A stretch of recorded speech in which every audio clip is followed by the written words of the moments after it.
Yo les amis, bonjour, bienvenue dans cette nouvelle vidéo du vendredi, encore comme d'hab, des anecdotes, vous avez l'habitude maintenant. C'est parti, générique!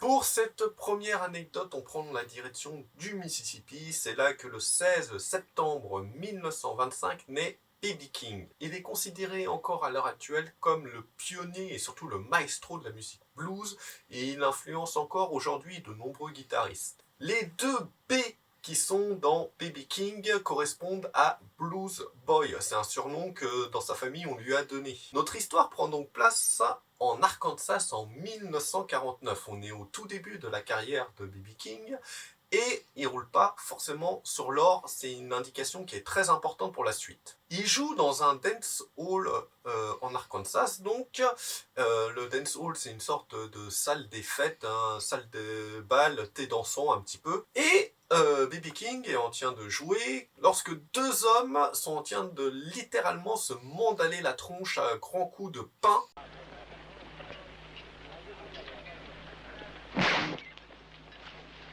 Un des deux hommes va renverser un poêle qui servait à chauffer la salle et un incendie va se déclarer.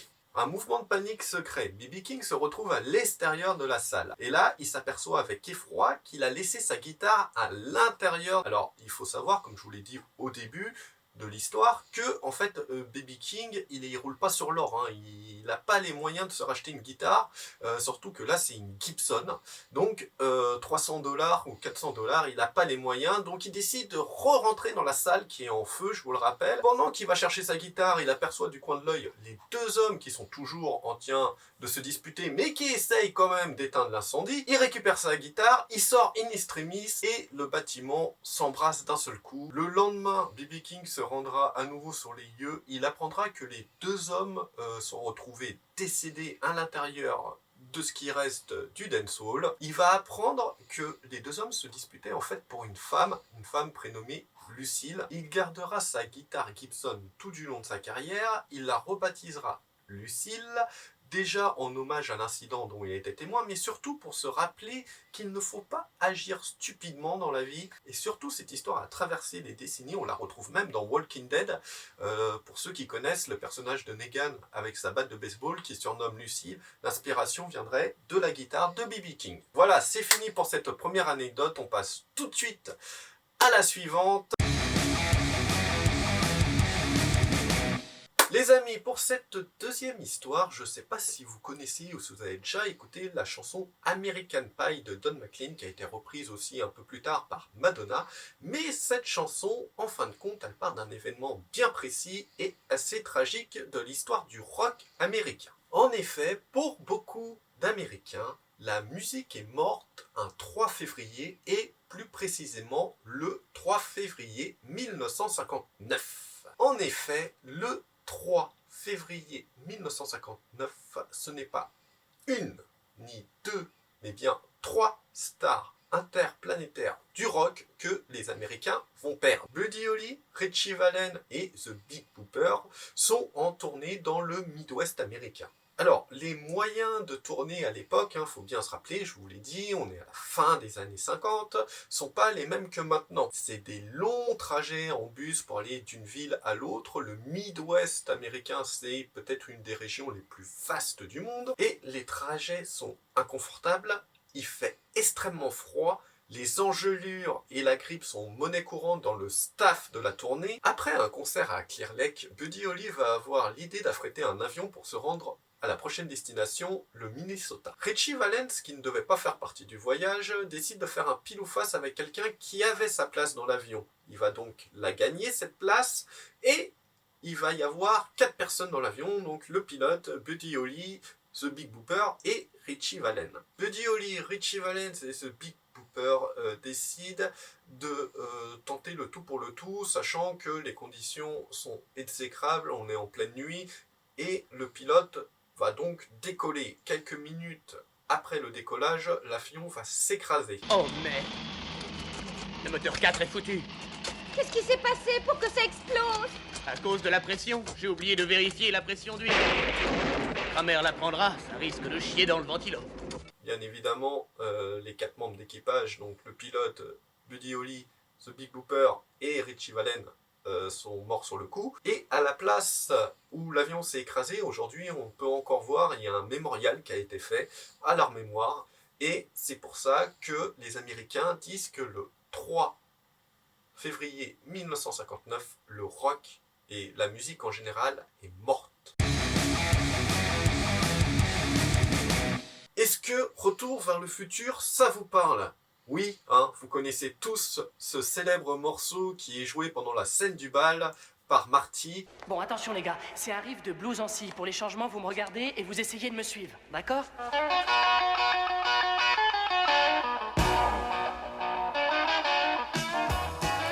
Johnny B. Good de Chuck Berry qui a été écrit en 1957. Alors il faut savoir que cette chanson en 1958 va arriver à la 8e place du hit parade. Elle est forcément, comme je vous l'ai dit en intro, rendue très populaire grâce à Retour vers le futur. D'ailleurs, il existe un petit paradoxe parce que si Marty la joue et que le cousin de Chuck Berry l'appelle pour lui dire « écoute ça ». Chuck, c'est Marvin. Oui, ton cousin Marvin Berry. Il y a quelque temps, tu m'as dit que tu cherchais un son nouveau, hein? Bon, alors, écoute ça! Il faut savoir que c'est la seule chanson de rock'n'roll à voyager dans l'espace, puisqu'elle est sur le disque qui est dans les sondes Voyager. Johnny B. Good, c'est une sorte d'autobiographie de Chuck Berry. Ça raconte l'histoire de Johnny, qui est un petit gars de la Nouvelle-Orléans et qui est un petit peu loser sur les bords. Par contre, il a un talent, c'est la guitare. À force de persévérance et de travail pour son instrument, il va faire l'admiration dans un premier temps de son quartier, puis de sa ville, et ainsi de suite, et il va surtout gagner l'admiration de sa mère. La chanson a énormément de références par rapport à la vie de Chuck Berry, et ça commence dès le titre de la chanson, parce que le Johnny B. Good, le Good s'écrit pas G-O-O-D, mais G-O-O-D-E, et ça fait référence au lieu de naissance de Chuck Berry, le 25-20 Good Avenue à Saint-Louis. La grande originalité de ce morceau d'un point de vue guitaristique, c'est ces 2 notes qui sont jouées au début et qui propulsent ce morceau d'influence jazz dans le monde du rock'n'roll. C'est fini pour cette petite histoire sur Johnny B. Good. On passe tout de suite à l'histoire suivante. Alors, pour cette 4e histoire, on est très cinématographique aujourd'hui, donc on va vous parler d'une rencontre du 3e type. Cela a commencé par l'atterrissage d'un engin spatial venu d'ailleurs. On est en juillet 1981 quand Queen se retrouve en studio à Montreux. Au même moment, un autre artiste se trouve en Suisse à ce moment-là. Il s'agit de David Bowie. Donc voilà pourquoi je parle d'une rencontre du 3e type. Il s'avère que l'ingénieur du son qui travaille avec Queen en studio connaît très bien David Bowie puisque c'était le même ingénieur du son pour l'album Heroes. Les 2 hommes se téléphonent et l'ingénieur du son dit « Bah tiens, passe au studio, je suis avec Queen en ce moment, comme ça vous pourrez vous rencontrer et tout ça. » En fait, il faut savoir que David Bowie et Freddie Mercury se connaissent déjà, ils se sont rencontrés à la fin des années 60 à Londres. Entre David Bowie et les membres de Queen, le courant passe bien.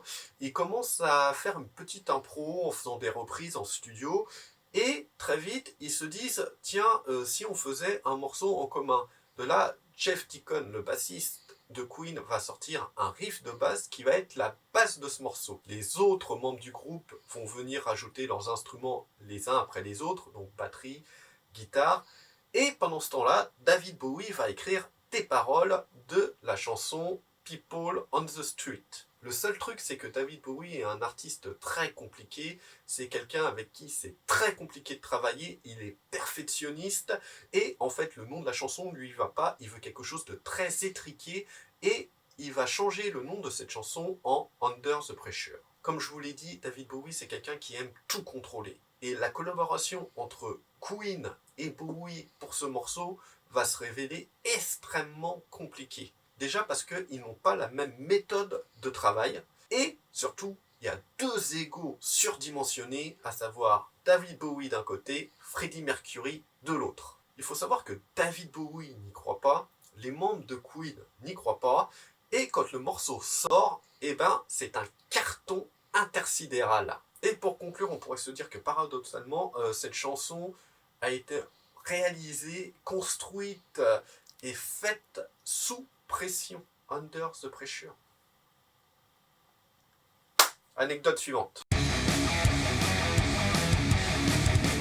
Bon, les amis, pour cette dernière histoire, on va parler non d'un groupe, non d'une chanson, on va parler d'une guitare. Parce que vous l'aurez bien compris avec la première anecdote sur B.B. King, souvent l'instrument de musique est peut-être plus important que la discographie des artistes eux-mêmes. Et pour se faire une idée, 2 410 000 $. Pour comprendre de quoi on parle, on va tout de suite se diriger vers le 7 novembre 2015. Sauf que non, pour bien comprendre en fait, et pour bien suivre, j'aime bien faire des...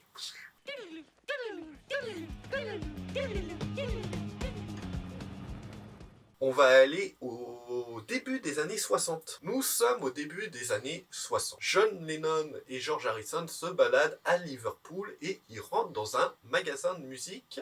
Ils achèteront chacun une Gibson J160E, c'est une guitare électroacoustique, donc une guitare folk dotée de micros qu'on peut brancher sur un ampli. Ils paieront chacun 161 livres sterling, évidemment. Il faut savoir que John Lennon se servira de sa guitare Gibson pour faire les premiers enregistrements des Beatles. Alors, jusque-là, rien de spécial. On est en décembre 1963.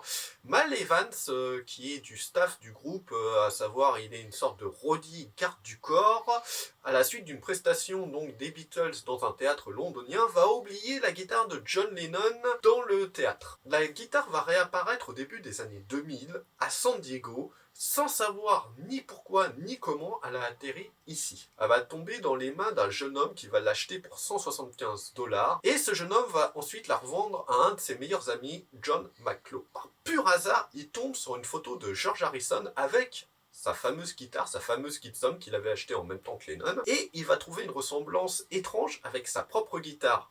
Il va commencer à faire des recherches, il va essayer de retrouver un petit peu l'historique de l'instrument grâce au numéro de série, et il va se rendre compte que le numéro de série de la guitare de George Harrison et le sien sont très très proches, ça veut dire qu'elles ont été achetées quasiment en même temps. C'est à ce moment-là qu'il va tomber sur l'histoire de la fameuse guitare oubliée dans le théâtre en 1963, et très vite il va s'apercevoir qu'il a en sa possession la guitare de John Lennon. Il décide le 7 novembre 2015 de se séparer de sa guitare et de la mettre en vente aux enchères à 800 000 $. Hey, ça! Les enchères vont grimper à une vitesse folle et 2 410 000 $, c'est le prix à laquelle il va vendre la guitare. Alors, pour la petite histoire, il va partager cette somme en deux, il va garder la moitié et l'autre moitié, il va la donner à Yoko Ono, plus précisément à la fondation de Yoko Ono, pour le développement des écoles dans les pays du tiers-monde. Voilà, c'est fini pour cette histoire un petit peu folle et ce heureux hasard. Je vous dis à la semaine prochaine. Non, ça va pas parce que là on a oublié plein de trucs, donc on est obligé de refaire la conclusion. Voilà les amis, c'est fini pour cette vidéo du vendredi. J'espère que ces 5 histoires vous ont plu. Surtout, vous pensez bien au pouce bleu, cloche, à s'abonner, c'est super important parce que vous n'êtes pas nombreux à vous abonner, vous êtes plein à regarder les vidéos, mais pas beaucoup à vous abonner. Il faut absolument qu'on arrive à progresser. Juste à titre informatif, vous voyez, on a un éclairage un petit peu pourri, le son est encore pas top. En fait, c'est parce que notre commande est en cours de livraison, mais le problème avec le confinement, c'est que ça n'arrive pas. En fait, on a commandé des éclairages, un nouveau micro, enfin il y a plein de trucs qui doivent arriver pour améliorer la qualité de nos vidéos. On espère vraiment que ça va arriver très prochainement.